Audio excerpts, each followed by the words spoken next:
بالعالمين والصلاة والسلام على رسوله الأمين وعلى آله وصحبه أجمعين أما بعد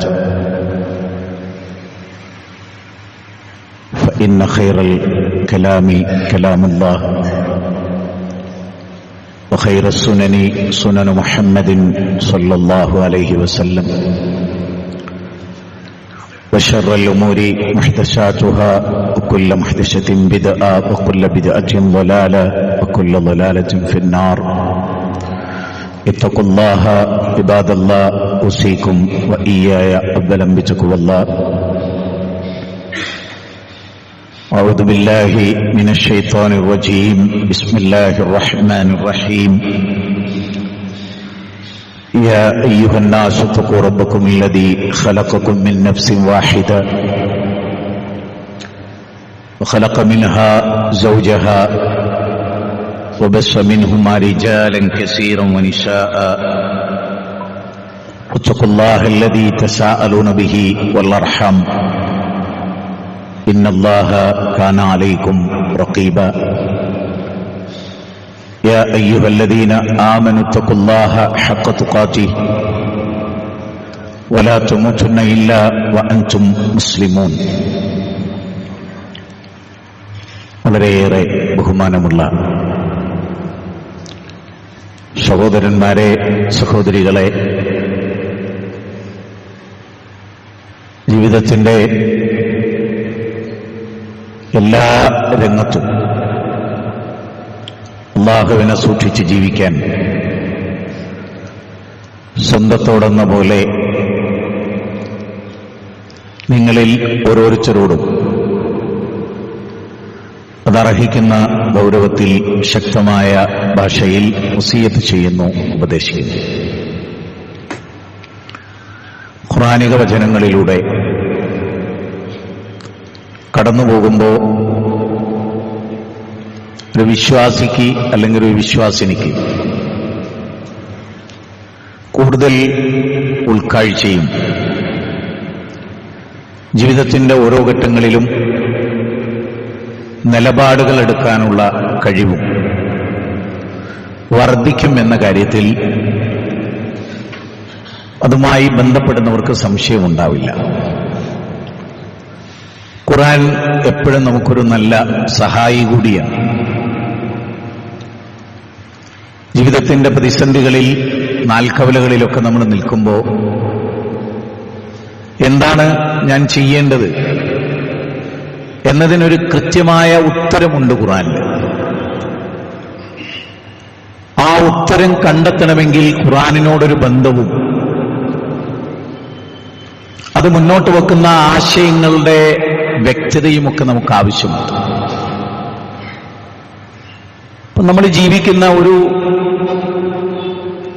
social media ജീവികളായി യൂട്യൂബിലും ഫേസ്ബുക്കിലും ഇൻസ്റ്റഗ്രാമിലൊക്കെ ജീവിക്കുന്ന മനുഷ്യരായിട്ട് ഒരു നല്ല ശതമാനം ആളുകൾ മാറിയ കാലത്താണ് നമ്മൾ ജീവിക്കുന്നത്. ഭാര്യ ഇല്ലാതെ 2-3 ദിവസം നിന്നാലും മാതാപിതാക്കളുടെ സാന്നിധ്യമോ മക്കളുടെ സാന്നിധ്യമോ ഒന്നുമില്ലാതെ ഒരുപക്ഷെ കുറേ ദിവസമൊക്കെ നമ്മൾ നിൽക്കും. പക്ഷെ ഒരു മണിക്കൂർ പോലും ഒരു മൊബൈലിന്റെ സാന്നിധ്യമില്ലാതെ പല ആളുകൾക്കും ജീവിക്കാൻ പറ്റാത്തൊരു സാഹചര്യത്തിലാണ്. എന്തിലും കയറി ഇടപെടുക, ആരുടെ ജീവിതത്തിലും ഇടപെടുക, ഒരാവശ്യവുമില്ലാത്ത വിഷയത്തിലൊക്കെ ഇങ്ങനെ അവനാൻ അഭിപ്രായങ്ങൾ പറയുക. ഞാനീടെ ഏറ്റവും കൂടുതൽ ശ്രദ്ധിക്കുന്നൊരു കാര്യം, ആവശ്യമില്ലാത്ത ഒരു സ്ഥലത്തും നമ്മൾ ഇടപെടാതിരിക്കുക എന്നുള്ളത് എങ്ങനെ നമുക്ക് സാധിക്കും എന്നതാണ് നമ്മൾ ചിന്തിക്കുന്നത്. ഒരാൾക്ക് ആവശ്യമില്ലാത്തതിൽ ഇടപെടാതിരിക്കുക, അത് തന്നെ മതി അയാൾക്ക് വിജയിക്കാൻ. നേരെ ഓപ്പോസിറ്റായി റസൂലുള്ളാഹി സ്വല്ലല്ലാഹു അലൈഹി വസല്ലം പറഞ്ഞു, ആവശ്യമില്ലാത്ത തരത്തിലൊക്കെ ഇടപെടുക, അത് മതി അയാളുടെ നാശത്തിന്. ഒന്നും ഉറപ്പുവരുത്തില്ല, കൺഫേം ആക്കില്ല. എന്ത് കേട്ടാലും നമ്മൾ സാധാരണ നാട്ടിൽ പറയും കാള പറ്റ കയറെടുക്കുക. ഇരിക്കുന്ന നമ്മളൊക്കെ നമ്മളിത് കേൾക്കണ്ടല്ലോ. ഞാനിത് പറയുമ്പോൾ നിങ്ങൾ കേൾക്കും. കേട്ട് കഴിഞ്ഞാൽ നമുക്ക് ചിന്തിക്കണം. ചിന്തിച്ചിട്ട് വേണം നമുക്ക് തീരുമാനം എടുക്കാൻ. കഴിഞ്ഞ ആഴ്ച ഞാൻ ഈ വാചകം ഇങ്ങനെ തന്നെ പറഞ്ഞിട്ടുണ്ട്. ഞാൻ ഇന്ന് പറയുന്ന വിഷയങ്ങൾ കുറച്ച് ഖുർആനിക വചനങ്ങൾ പറയുക ചെയ്യുന്നു. അതിന്റെ അർത്ഥവും അതിലുണ്ട്. വിശ്വാസികൾ ഇന്ന് എന്താണ് സ്വീകരിക്കേണ്ടതെന്ന് അതിലുണ്ട്. നമ്മൾ കുറച്ച് ഗൗരവമായി ഓരോന്നിനെ നോക്കി കാണുമ്പോൾ, ഞാനൊരു ഗൗരവമായി കാണുന്നത് നിങ്ങൾക്ക് എല്ലാവർക്കും ഗൗരവമായി കണ്ടോളുന്നൊന്നും അഭിപ്രായം എനിക്കില്ല. പക്ഷെ ഖുർആൻ വളരെ പ്രാധാന്യത്തോടുകൂടി കാണുന്നതിനെയൊക്കെ ആ പ്രാധാന്യത്തോടുകൂടി മുകളിലെടുക്കണം എന്നുള്ളൊരു വിശ്വാസം ഉള്ള ഒരാളാണ്. അതുകൊണ്ട് ആ വിശ്വാസത്തിൽ കുറച്ച് ഗൗരവമായിട്ട് കാര്യങ്ങൾ നോക്കിക്കാണുകയും പറയുകയും ചെയ്യാറുണ്ട് എന്നത് നിങ്ങൾക്ക് നന്നായി അറിയാവുന്നതാണ്. ഇന്ന് ഞാൻ പറയുന്ന ഖുർആന്റെ വചനവും അതിലടങ്ങിയുന്ന കണ്ടന്റും നാമുമായി എത്ര ബന്ധപ്പെട്ട് കിടക്കുന്നു. ഇന്ന ഹാദൽ ഖുർആന യഹ്ദീ ലില്ലത്തി ഹിയ അഖ്വം, ഏറ്റവും ചൊവ്വായതിലേക്ക്, 17 അധ്യായം 9 വചനാണ്. ഏറ്റവും ചൊവ്വായതിലേക്ക് ഈ ഗ്രന്ഥം നിങ്ങളെ നയിക്കുന്നു. അത് വെറും ഒരു അവകാശവാദമല്ല, അത് ബോധ്യപ്പെടുത്തുന്ന കുറച്ച് ഖുർആനിക വചനങ്ങളിലൂടെ ഇൻഷാ അല്ലാഹ് നമ്മൾ ഇന്ന് കടന്നു. ഖുർആനിലെ 60 അധ്യായമാണ് സൂറത്ത് മുംതഹന. അത് 4 വചനം ഒരു നിലപാടുമായി ബന്ധപ്പെട്ട് പറയുന്ന കാര്യമാണ്. പലർക്കും സുപരിചിതമാണ്. ഒരു വിഷയം ക്രോഡീകരിക്കുന്ന സമയത്ത് ഇത് ആവർത്തിച്ചു പറയേണ്ടതായിട്ടുണ്ട് ഇന്ന് എന്നുള്ളതാണ്. ഒരാവശ്യവുമില്ലാതെ എന്തിലും കയറി ആളുകൾ അഭിപ്രായം പറയും. ഒന്നും പഠിക്കാൻ തയ്യാറില്ല. എനിക്കതിൽ ഏറ്റവും വേദന തോന്നിയ ഒന്നാണ്, ചേലാകർമ്മം ചെയ്യാൻ വേണ്ടി ഒരു കുട്ടിനെ കൊണ്ടുവന്നു, കുട്ടി മരിച്ചുപോയി. അത് ചാനലിലൊക്കെ ചർച്ച ചെയ്യുന്നു, നിങ്ങളും ഞാനും ഒക്കെ കണ്ടതാണ്. നിങ്ങൾക്ക് ആർക്കെങ്കിലും അതിന്റെ സ്ഥിതി അറിയോ? ചേലാകർമ്മം ഒന്നും നടന്നിട്ടില്ല. ചേലാകർമ്മം ചെയ്തതിന്റെ പേരിലും അല്ല കുട്ടി മരിച്ചത്. പക്ഷെ പുറത്തോട്ട് വന്നെങ്ങനെയാണ്? ബാലാവകാശ കമ്മീഷന് കേസ് കൊടുക്കുന്നു. കേസ് കൊടുക്കുന്ന എന്തിനാണ്? ചേലാകർമ്മം ഖുർആനിൽ ഇല്ല എന്ന് പറയാനാണ്. എന്നാ അതിന്റെ ആളുകൾ കൂടി വരികയാണല്ലോ, ഖുർആനിലുണ്ടെങ്കിൽ എടുക്കാന്ന്. ചേലാകർമ്മം ഖുർആനിലില്ല എന്നാണ് അവൻ കണ്ടെത്തുന്നതെങ്കിൽ അവൻ ഖുർആൻ കണ്ടിട്ടില്ല എന്നാണ് എന്റെ അഭിപ്രായം. ഞാൻ പറഞ്ഞാലോ, അത് സ്വഹാബിമാര് പറഞ്ഞ ഒരു വിഷയത്തിൽ സ്വഹാബി പറഞ്ഞപ്പോ ഒരു സ്ത്രീ പറഞ്ഞു, ഞാൻ ഖുർആനിൽ കണ്ടിട്ടില്ലല്ലോ. അപ്പൊ അവർക്ക് ഹദീസ് കണ്ടാ സ്വീകാര്യമല്ല, അതുകൊണ്ടാണ് അവർ ഖുർആനിൽ കണ്ടില്ലല്ലോ. അബ്ദുല്ലാഹിബ്നു മസ്ഊദ് പറഞ്ഞ വാചകം, ഖുർആൻ വായിച്ചിട്ടുണ്ടെങ്കിൽ അത് ഖുർആനിലുണ്ട്. നിങ്ങൾ ഖുർആൻ വായിച്ചിട്ടില്ല, നിങ്ങൾ ഖുർആന്റെ ആളാന്ന് പറയുന്നേ ഉള്ളൂ. നിങ്ങൾ ഖുർആനിന്റെ ആള്. നിങ്ങൾ സാധാരണ ഹദീസ് നിഷേധി, എനിക്ക് നല്ല വിയോജിപ്പുള്ളൊരു വാചകമാണ്. ഹദീസ് നിഷേധിയല്ല, ഖുർആൻ നിഷേധി. ഒരു സഹിയായ ഹദീസിനെ ഒരാൾ നിഷേധിക്കുന്നുണ്ടെങ്കിൽ ഓൻ ഖുർആൻ പ്രകാരം കാഫറാണ്. ഓൻ വെറും ഹദീസ് നിഷേധി, ഓൻ ബുദ്ധി ഉപയോഗിച്ചോന്നല്ല, ഓൻ കാഫറാണ്. പരിപൂർണമായ അർത്ഥത്തിലെ 916 കാരറ്റ് കാഫറാണ്. ഒരു ഹദീസ് നിഷേധിയല്ലോ, ഖുർആൻ നിഷേധിയാണ്. ഹദീസ് നിരൂപണം വേറെയാണ്, ഹദീസ് നിഷേധം വേറെയാണ്. എന്താണ് അങ്ങനെ പറയാൻ കാരണം എന്ന് പറഞ്ഞാൽ, ദാറുഖുത്നിയെ കൊണ്ടുവന്നിട്ട് പറയും, ഇമാം ബുഖാരിയുടെ എത്ര ഹദീസുകളൊക്കെ അദ്ദേഹം നിരൂപണം ചെയ്തിട്ടുണ്ട്. നിരൂപണവും നിഷേധവും രണ്ടാ. ഒരു സംഗതിയെ നിരൂപണം ചെയ്യലും നിങ്ങൾക്ക് മനസ്സിലായിണ്ടാവും. അത്യാവശ്യം വിദ്യാഭ്യാസമുള്ളവരായി ഈ സദസ്സിൽ ഇരിക്കുന്നതിന് ഉത്തമ ബോധ്യം എനിക്കുണ്ട്. നിരൂപണം വേറെയാണ്, നിഷേധം വേറെയാണ്. നിരൂപണം എന്ന് പറഞ്ഞാൽ ഒരു സംഗതിയെ പടച്ചോൻ നൽകിയ ബുദ്ധി കൊണ്ട് നിരൂപണം ചെയ്യുകയാണ്. ആ കണ്ടന്റിനെ കുറിച്ചുള്ള നിരൂപണമാണ്, കാര്യങ്ങളെ കുറിച്ചുള്ള നിരൂപണം, നിഷേധമല്ല. അത് മനസ്സിലാകണമെങ്കിൽ ആ രംഗത്ത് കുറെ കൂടെ വായനകൾ ആവശ്യമുണ്ട് നമ്മുടെ ലോകത്ത്. അതുകൊണ്ട് തന്നെ നമ്മൾ എന്ത് കാര്യത്തിനും നമ്മൾ ഒരു കാര്യം മനസ്സിലായി, ഇന്നത്തെ ഖുത്ബ പൂർത്തിയാകുമ്പോൾ നിങ്ങൾക്ക് ബോധ്യപ്പെടും ഞാൻ എന്തുകൊണ്ടാണ് ഈ വിഷയം ഇങ്ങനെ പറയുന്നത്. എന്റെ നാട്ടിലാണ് ആ കുട്ടിയുടെ മരണം ഉണ്ടായത്. ഈ നാട്ടിൽ 3 മിനിറ്റ് കൊണ്ട് എത്താവുന്ന സ്ഥലത്ത്, കാക്കൂര് എന്ന് പറയുന്ന സ്ഥലത്ത് ഒരു ക്ലിനിക്കിൽ കുട്ടിനെ കൊണ്ടുവന്നു. കുട്ടിയുടെ ഏറ്റവും രസമുള്ള നേരം, കുട്ടി 8ാം മാസത്തിൽ മാസം പൂർത്തിയാകാതെ പ്രസവിച്ചു പോയൊരു കുഞ്ഞാണ് കുട്ടി. അപ്പൊ അത് രക്ഷിതാക്കൾ മറച്ചു വെച്ചു. സ്വാഭാവികമായിട്ടും ഡോക്ടറെ എടുത്ത് ഒരു കാര്യവും മറച്ചു വെക്കരുത്. നമുക്ക് മാർഗനിർദ്ദേശം നൽകുന്ന ആളുകളുടെ മുമ്പിൽ മനസ്സ് തുറക്കുക എന്ന് പറയുന്നുണ്ടല്ലോ. അപ്പൊ ഡോക്ടർമാർക്ക് അറിയില്ല ഈ കുട്ടി മാസം പൂർത്തിയാകാതെ പ്രസവിച്ച കുട്ടിയാണ്. അത് മറച്ചു വെച്ചു. അതുകൊണ്ടാണ് ആ രക്ഷിതാക്കള് ആ ഹോസ്പിറ്റലിന്റെ പേരിൽ ഞങ്ങൾക്ക് കംപ്ലൈന്റ് ഇല്ല എന്ന് പറയാനുള്ള കാരണമാണ്. പിന്നെ എന്താ ഉണ്ടായത്, ഈ മൈനർ അനസ്തേഷ്യ കൊടുക്കും. അനസ്തേഷ്യ കൊടുക്കുന്ന സമയത്ത് ഈ കുട്ടി ബലം പിടിച്ചു. ഈ കുട്ടിയുടെ തലച്ചോറിലേക്ക് അപസ്മാരുണ്ടല്ലോ, വിവിധ രൂപ അപസ്മാരുണ്ട്. ഡോക്ടർമാരുണ്ടാവും ഈ സദസ്സിൽ, വിവരക്കേടൊന്നും പറയാൻ ഞാൻ ആളല്ല, വായിച്ച് പഠിച്ചിട്ട് തന്നെ പറയുന്നത്. അപ്പൊ അപസ്മാരം ഉണ്ടായി, കുട്ടിയുടെ മസിലെല്ലാം ബ്ലോക്കായി, കുട്ടി ആകെ ഒരു ബലം പിടിച്ചും മരം പോലെ കുട്ടിയുടെ മരിക്കുകയും ചെയ്തു. ചേലാകർമ്മം എന്നൊരു സംഗതിയേ നടന്നിട്ടില്ല, അനസ്തേഷ്യ ചെയ്തപ്പോ കുട്ടി മരിച്ചു. അപ്പൊ അപ്പൊ ബാലാവകാശ കമ്മീഷന് കേസ് കൊടുക്കേണ്ട എങ്ങനെയാണ്? കുട്ടികൾക്ക് അനസ്തേഷ്യ പാടില്ല, അനസ്തേഷ്യ ചെയ്തപ്പോ കുട്ടി മരിച്ചു എന്നല്ലേ പറയുന്നുണ്ട്. പറഞ്ഞതെന്താ? മാപ്പിളാരാണെങ്കിൽ ഏറ്റവും, കാരണം മാപ്പിളാർക്ക് ഓരോന്നുണ്ട്, 4-5 ആൾക്കാരുടെ കയ്യടി കിട്ടിയാൽ മതി. ഓനാണ് അച്ചാ മാപ്പിള. ഏത് തോന്നിയാസം പറയുന്നതിനാണ് അച്ചാ മാപ്പിള. ഒരു വിവരം ഉണ്ടാവില്ല. ആ അച്ചാ മാപ്പിളന്റെ ഏറ്റവും വലിയ പ്രത്യേകത എന്തായിരിക്കാണ്? ഓന്റെ തലച്ചോറ് ആകെ എടുത്തിട്ട് നമ്മൾ പരിശോധിച്ചാൽ 4 കാലിൽ ജീവിക്കുന്ന ജന്മത്തിന്റെ കോമൺ സെൻസ് പോലും ഓനുണ്ടാവില്ല. വിഷമം തോന്നില്ലല്ലോ? മാപ്പായിക്കട ഓനെ കുറിച്ച് അത്രയെങ്കിലും പറഞ്ഞില്ലെങ്കിലേ മനസ്സിലായില്ലേ? അത് ഇപ്പൊ ഇസ്ലാമിന്റെ പേരിട്ടിട്ട് ഇസ്ലാമിനെതിരെ ഫുൾ ടൈം നിൽക്കുന്ന കുറെ ആളുകളുണ്ടല്ലോ സോഷ്യൽ മീഡിയ. പേര് പറയാതെ തന്നെ നിങ്ങൾക്കറിയാം. ഞാൻ പറയുന്നത്, ഒരു കുട്ടിക്ക് അനസ്തേഷ്യ കൊടുത്ത് മരിച്ചാൽ ഡോക്ടറെക്കെതിരെ അനസ്തേഷ്യക്കെതിരെ പറയാന്നല്ലാതെ ചേലാകർമ്മം നടന്നിട്ടുണ്ടല്ല. പുകിലെന്തായിരുന്നു? ഒരാഴ്ച ചേലാകർമായിരുന്നു. ഞാൻ ഇതെന്തിനാ പറഞ്ഞെന്ന് വെച്ചാൽ, വിഷയമല്ല നമ്മുടെ പ്രശ്നം. നമുക്ക് എന്തിനോടൊക്കെ വിരോധമുണ്ട്, അതുമ്മൽ വെച്ചിട്ട് നമ്മൾ ആ കാര്യങ്ങൾ നോക്കിക്കാണുകയാണ് ചെയ്യുന്നത്. അതിനപ്പുറത്ത് അള്ളാഹുവിന്റെ ഗ്രന്ഥത്തിൽ നിന്ന് ചില കാര്യങ്ങൾ നോക്കിക്കാണാൻ സാധ്യമായാൽ അത് എത്രയോ ബെറ്റർ ആയിരിക്കും. നമ്മൾ ഇന്ന് ജീവിക്കുന്ന ഒരു ലോകത്ത് നമുക്ക് കാഴ്ചപ്പാടുകൾ ഉണ്ടാവണം, നിലപാടുണ്ടാകണം. കാരണം നമ്മൾ മറ്റുള്ളവരെ പോലെ അല്ല. ഞാൻ കഴിഞ്ഞ ആഴ്ചയും പറഞ്ഞു, അതിന്റെ മുമ്പത്തെ ആഴ്ചയും പറഞ്ഞു. അപ്പൊ നിങ്ങൾ നോക്കൂ, അല്ലാഹു സുബ്ഹാനഹു വ തആല ഉത്തമമായ മാതൃക 2 പ്രവാചകന്മാരുടെ വാചകവുമായി ബന്ധപ്പെട്ട് സവിശേഷമായി ഖുർആൻ പറഞ്ഞ കാര്യമാണ്. ഒന്ന്, ഖദ് കാനത് ലക്കും ഉസ്വത്തുൻ ഹസനത്തുൻ ഫീ ഇബ്രാഹീം വല്ലദീന മഅഹു ഇദ് ഖാലൂ ലിഖൗമിഹി ഇന്നാ ബുർആഉ മിൻകും വമിമ്മാ തഅബുദൂന മിൻ ദൂനില്ലാഹ് കഫർനാ ബികും വബദാ ബൈനനാ വബൈനകുമുൽ അദാവത്തു വൽ ബഗ്ളാഉ അബദാ ഹത്താ തുഅ്മിനു ബില്ലാഹി വഹദാ ഇല്ലാ ഖൗല ഇബ്രാഹീം ലിഅബീഹി. സൂറത്ത് മുംതഹനയിലെ 4-ാമത്തെ വചനമാണ്. നമുക്കതിന്റെ അർത്ഥം നോക്കാം. നിങ്ങൾക്ക് ഇബ്രാഹിം അലൈഹിസ്സലാത്തു വസ്സലാമിലും, നിങ്ങൾ അടിവരട്ട് ഇങ്ങനെ മനസ്സിലാക്കുക, ഖുർആന്റെ നേർക്കുന്നേരെ എന്റെ വാചകങ്ങളുണ്ട്, നിങ്ങൾക്ക് അത് ഉപേക്ഷിക്കാം, തള്ളിക്കളയാം. അള്ളാഹുവിന്റെ വാചകം എന്ന് പറഞ്ഞാൽ ഞാൻ പറയുന്ന ആയത്തും അതിന്റെ അർത്ഥം ഉണ്ടല്ലോ, അത് മുകളിലേക്ക് എടുക്കണം. വേറെ ഒന്നും നമ്മൾ മുകളിലേക്ക് എടുത്തിട്ടില്ലെങ്കിലും ഇത് നമ്മൾ മുകളിലേക്ക് എടുത്തേ പറ്റും. നിങ്ങൾക്ക് ഇബ്രാഹിം നബിയിലും അദ്ദേഹത്തിന്റെ കൂടെയുള്ളവരിലും ഉത്തമമായ മാതൃക ഉണ്ടായിട്ടുണ്ട്. ഏത് കാര്യത്തിൽ? ഏത് കാര്യത്തിലാണ് ആ മാതൃക?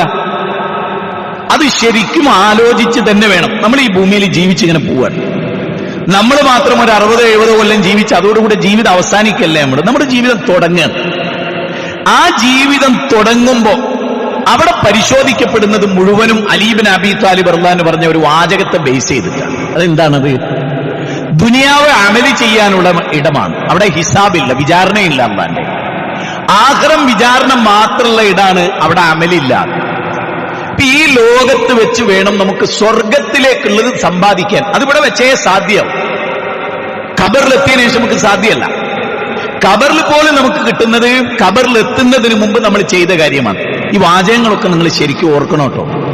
കാരണം ഒരു വെള്ളിയാഴ്ച ഖുതുബ കഴിഞ്ഞാൽ അടുത്ത വെള്ളിയാഴ്ച വരെ ചിന്തിക്കാം. ഞാൻ അങ്ങനെ ചിന്തിച്ച് ഓരോ ഖുതുബകളിലും മനസ്സിങ്ങനെ എന്റെ കഴിവിന്റെ പരമാവധി ഞാൻ പറയുന്നു. ഞാൻ വളരെ കഴിവ് കുറഞ്ഞ ഒരാളുമാണ്. അതിൽ നിന്നുകൊണ്ട് ഞാൻ നിങ്ങളോട് മാക്സിമം പറയണം, എന്റെ മാക്സിമം പറയണം. അതിലെനിക്ക് പടച്ചോന്റെ അടുത്ത് ഒരു ഭയപ്പാടും ഉണ്ടായിട്ടില്ല ഇന്ന് വരെ. എന്റെ കഴിവിന്റെ മാക്സിമം ഞാൻ ആ വിഷയങ്ങൾ പറയാറുണ്ട് എന്നതിൽ എനിക്ക് അള്ളാന്റെ മുമ്പിൽ അതില്ല, ഒക്കെ മറച്ചു വെച്ച ഒരാളാണ് എന്ന് എനിക്ക് തോന്നിയിട്ടില്ല ഇന്ന് വരെ. അതിന്റെ പേരിൽ എനിക്ക് പേടിയില്ല പടച്ചോനെ കണ്ടുകൊണ്ടാൻ. അതിന്റെ പേരിൽ എനിക്ക് പേടിയില്ല. കാരണം നമ്മൾ മനസ്സിലാക്കിയത് പറയാന്നുള്ള അതിനല്ലേ നമുക്ക് കഴിയൂ. നമുക്ക് ജനങ്ങളെ പഠിപ്പിക്കുമ്പോൾ ഉറച്ച വിശ്വാസം എന്തോ നമുക്ക് ബോധ്യപ്പെട്ടത് നമ്മൾ ജനങ്ങളോട് പറയാം. നമ്മുടെ ബാധ്യത അതാണ്. എന്റെ ഭാഗത്തെ ഞാനൊരു ഡോക്ടറായിരുന്നെങ്കിൽ എന്റെ അടുത്ത് ഒരു രോഗി വരികയാണെങ്കിൽ ഞാൻ അതിനെ സമഗ്രമായി പഠിച്ചിട്ട് അയാൾക്ക് മരുന്ന് എഴുതും. എന്റെ ഒരു ആഗ്രഹമാണ്, ഞാൻ പറഞ്ഞു ഞാൻ ഡോക്ടറല്ല, ആണെങ്കിൽ എന്റെ സ്ഥാപനത്തിന് പൈസ ഉണ്ടാക്കുക എന്നുള്ള ലക്ഷ്യം എനിക്ക് ഉണ്ടാവില്ല. അതുകൊണ്ട് തന്നെ ആ ഹോസ്പിറ്റലിലെ ഏറ്റവും വെറുപ്പ് ആ സ്ഥാപനത്തിന്റെ ഡയറക്ടർക്ക് എന്നോടായിരിക്കും.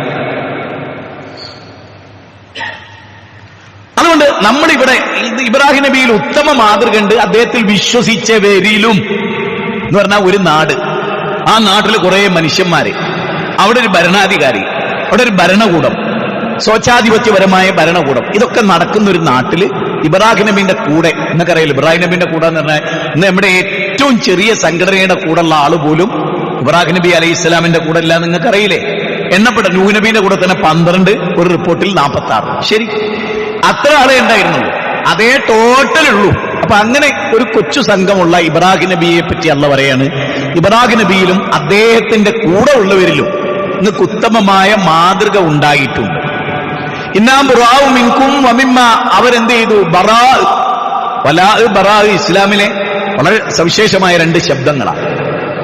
ഇന്നാ ബുറാഉ മിൻകും, അവർ പറയുന്നതെന്ന് വെച്ചാൽ നിങ്ങളും ഞങ്ങളും തമ്മിൽ ഇതാ ചെറിയൊരു അകലമുണ്ട്. എന്തിന്റെ പേരിലാണ് ആ അകലം? നിങ്ങൾ അല്ലാത്തവരെ ആരാധിക്കുന്നവരാണ്, ഞങ്ങൾ അല്ലാഹനെ മാത്രം ആരാധിക്കുന്നത്. അതുകൊണ്ട് വബദ ബൈനനാ വബൈനകുമുൽ അദാവത്തു വൽ ബഅ്ലാഹു അബദ, നിങ്ങൾക്കിടയിലും ഞങ്ങൾക്കിടയിലും ശത്രുത പ്രത്യക്ഷപ്പെട്ടിരിക്കുകയുമാണ്. ഏത് വിഷയത്തിൽ? തൗഹീദിന്റെ കാര്യത്തിൽ നമ്മൾ തമ്മിൽ എന്തല്ല, നല്ല ടൈപ്പിലല്ല. നിങ്ങളുമായി ഞങ്ങൾ ശക്തമായി, ഞങ്ങളുമായി നിങ്ങൾക്കും ഉണ്ടോ, ഇത് വൺ വേ അല്ല. അവർക്ക് ഇവരോടും ഇവർക്ക് അവരോടും. ഒന്ന് ദോഷമാണ്, ഒന്ന് ഗുണമാണ്. ഒന്ന് ഗുണത്തോടുള്ള ദോഷവാദികളുടെ പോരാട്ടമാണ്, ഒന്ന് ആത്യന്തിക ജീവിതത്തിന്റെ നഷ്ടം. ബുദ്ധിപരമായ, വിവേകപരമായ, നന്ദിപരമായ, നീതിപരമായ എല്ലാ കാര്യങ്ങളും ലംഘിച്ചവരാണ് ശിർക്ക് ചെയ്യുന്നവർ. അതാരായാലും മൊയ്തീൻ ശേഖയെ രക്ഷിക്കണേന്ന് വിളിക്കുന്ന ഒരാൾ നന്ദി കെട്ടവനാണ്, അവിവേകിയാണ്, അറിവില്ലാത്തവനാണ്, നീതിബോധമില്ലാത്തവനാണ്, തലപ്പാവില്ലാത്തവനാണെന്ന് ഞാൻ പറയില്ല, താടിയില്ലാത്തവനാണെന്ന് ഞാൻ പറയില്ല, മുഫ്തി സ്ഥാനം കിട്ടുന്നില്ലെന്ന് ഞാൻ പറയില്ല. അതൊക്കെ ഉണ്ടാവും. പക്ഷെ ഇപ്പറഞ്ഞ ഞാൻ നേരെ എണ്ണി 5 കാര്യമുണ്ടല്ലോ, അതില്ല. അതില്ലാതെ എനിക്ക് ഉറപ്പിച്ച് പറയാൻ പറ്റും. എന്തുകൊണ്ട്? അള്ള പറഞ്ഞു, 3-ാം അധ്യായം 18 അള്ള പറഞ്ഞു നീതിമാനല്ല അവൻ. വേറൊരു സ്ഥലത്ത് അള്ള പറഞ്ഞു അവൻ ന്യായമില്ലാത്തവനാണെന്ന്. വേറൊരു സ്ഥലത്ത് അള്ള പറഞ്ഞു അവന് വിവരമില്ലാത്തവനാണെന്ന്. വേറൊരു സ്ഥലത്ത് പറഞ്ഞു അവൻ തെളിവ് ഹാജരാക്കാത്തവനാണെന്ന്. അങ്ങനെ പല കോലത്തിലും ആ വിഷയം അള്ളാഹു ഖുർആനിൽ പലയിടങ്ങളിലും പറഞ്ഞു. അത് പിന്നീട് നമ്മുടെ ടോപ്പിക്കായി വരുമ്പോ ഇൻഷാ അല്ലാഹ് ഞാൻ പറയാം. പക്ഷേ ഇവിടെ ഇബ്രാഹിം നബിയിൽ ഉത്തമമായ മാതൃക ഉണ്ടായിട്ടുണ്ട്. എന്താണ് മാതൃകയുടെ ഒരു പ്രശ്നം? എന്താണ് ആ മാതൃക ഉണ്ടായത്? ഏത് കാര്യത്തിലാണ്? ശിർക്കൻവാദികളോട്, ബൗദ്ധ വിശ്വാസികളോടുള്ള നിലപാടുകളുടെ കാര്യത്തിലാണ്. ആ നിലപാട് അവർ പറയുന്നത് എന്താ? നിങ്ങൾക്കിടയിലും ഞങ്ങൾക്കിടയിൽ മാത്രമല്ല, നിങ്ങളെയും നിങ്ങൾ ആരാധിക്കുന്ന വസ്തുക്കളെയും ഞങ്ങൾ വിട്ടൊഴിഞ്ഞു നിൽക്കുന്നു. നിങ്ങളോട് സഹകരിക്കാൻ ഞങ്ങൾക്ക് ബുദ്ധിമുട്ടുണ്ട്. നിങ്ങളോട് സഹകരിക്കാൻ ഞങ്ങൾക്ക് ബുദ്ധിമുട്ടുണ്ട്. ഞങ്ങൾ എന്തുകൊണ്ട് നിങ്ങളുടെ കൂടെ ഇല്ല? അതിന് കാരണം, ഒന്ന്, നിങ്ങൾ ദൈവമില്ലെന്ന് പറയുന്നു. 2, നിങ്ങൾ മരണാനന്തര ജീവിതമില്ലെന്ന് പറയുന്നു. 3, നിങ്ങൾ മതം മനുഷ്യനെ മയക്കുന്ന കറുപ്പാണെന്ന് പറയും. 4, നിങ്ങൾ മതത്തെ തുരത്തണം എന്ന് നിങ്ങൾ ഔദ്യോഗികമായി എഴുതി വെച്ചിരിക്കുന്നു. 5, മതത്തെ നേരിടുക എന്നതാണ് നമ്മുടെ ജീവിതത്തിന്റെ ലക്ഷ്യമെന്ന് നിങ്ങളുടെ ഭരണഘടനയിൽ എഴുതുന്നു. മതവിശ്വാസിയായ ഒരാൾ നിങ്ങളുടെ മെമ്പർഷിപ്പ് എടുക്കുമ്പോൾ അത് അവിടെ അവസാനിക്കണമെന്ന് നിങ്ങൾ എഴുതി വെച്ചിരിക്കുന്നു. അതുകൊണ്ട് ഞങ്ങൾക്ക് നിങ്ങളോട് ബന്ധമല്ല. അതുപോലെയല്ല ഇവിടുത്തെ മറ്റ് രാഷ്ട്രീയ പാർട്ടികൾ. That's all. ഞാൻ സൂചന മാത്രം നൽകുകയാണ്. ഇത് തന്നെയാണ് നമുക്ക് എന്തുകൊണ്ട് പറ്റില്ല. പറ്റാത്തതിന് കാരണമുണ്ടെന്നേ. നമ്മളോട് ചോദിക്കുകയാണ് എന്ത്, വാട്ട് ഈസ് ദ റീസൺ? നമുക്ക് റീസൺ ഉണ്ട്. നമ്മുടെ റീസൺ വളരെ വ്യക്തമാണ്. കാരണം നമ്മൾ മറ്റുള്ളവരെ പോലെയല്ല. ഒന്ന്, നമ്മളുടെ പ്രത്യേകത തന്നെ എന്താണ്? നമ്മളൊരു പ്രത്യേക നിയമത്തെ ആധാരമാക്കി ജീവിക്കുന്നവരാണ്. ഇബ്രാഹിം നബി അലൈഹി സ്വലാത്തു വസ്സലാമിലും അദ്ദേഹത്തിൽ വിശ്വസിച്ചുകൊണ്ട് നിങ്ങൾക്ക് മാതൃകയുണ്ട്. നിങ്ങളും ഞങ്ങളും തമ്മിൽ ബന്ധമില്ല. നിങ്ങളോടും നിങ്ങൾക്കിടയിലും ഞങ്ങൾക്കിടയിലും ശത്രുത പ്രത്യക്ഷപ്പെട്ടിട്ടുണ്ട്. ഹത്താ, ഏതുവരെ? തുഅ്മിനു ബില്ലാഹി വഹദ, ഏകനായ റബ്ബിന്റെ വഹദാനിയത്ത് നിങ്ങൾ അംഗീകരിച്ചാൽ അന്നിമിഷം അവസാനിക്കും നമ്മൾ തമ്മിലുള്ളത്. കണ്ടോ? അല്ലാതെ നിങ്ങളോട് നിങ്ങളെ തൊലി കറുത്തു എന്നുള്ളതിന്റെ പേരിലോ, നിങ്ങളൊരു ഭരണകൂടത്തിന്റെ കീഴിൽ ജീവിക്കുന്നതിന്റെ പേരിലോ ഒന്നും നമ്മൾ തമ്മിൽ അഭിപ്രായ ഭിന്നതൊന്നുമില്ല. അങ്ങനൊന്നുമില്ല. നിങ്ങൾ നാട് ഭരിക്കുന്നു എന്നുള്ളതിന്റെ പേരിൽ നിങ്ങളോട് ഞങ്ങൾക്കൊന്നുമില്ല. നിങ്ങളുടെ ഏറ്റവും വൃത്തിഹീനമായ, സംസ്കാരവിരുദ്ധമായ, മനുഷ്യത്വത്തിന് നിലക്കാത്ത നിങ്ങൾ എഴുതി വെച്ച നിങ്ങളുടെ നേതാക്കന്മാരുടെ കിതാബിന്റെ കണ്ടന്റ് നിങ്ങൾ ഭരണത്തിന്റെ മറവിൽ നടപ്പാക്കുന്നു. എത്ര ക്ലാരിറ്റിയാണല്ലേ! ഒന്ന് ആലോചിച്ച് നോക്കിയേ. നിങ്ങൾ ഭരിച്ചതുകൊണ്ടോ, നിങ്ങൾ ഭരിക്കുന്ന ഭരണകർത്താവിന്റെ പേര് ഇന്ന പേരായതുകൊണ്ടോ, അയാൾക്ക് താടിയില്ലാത്തത് കൊണ്ടോ, മീശ പഠിച്ചതുകൊണ്ടോ ഒന്നല്ല നമ്മുടെ വിയോജിക്കും.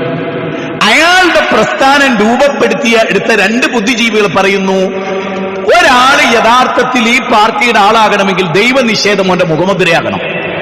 ഓൻ യുദ്ധം ചെയ്യുന്നുണ്ടെങ്കിൽ അത് ചെയ്യേണ്ടത് മതത്തോട് മാത്രമായിരിക്കണം, മനുഷ്യരോടല്ല. മതത്തോട് യുദ്ധം ചെയ്യണം.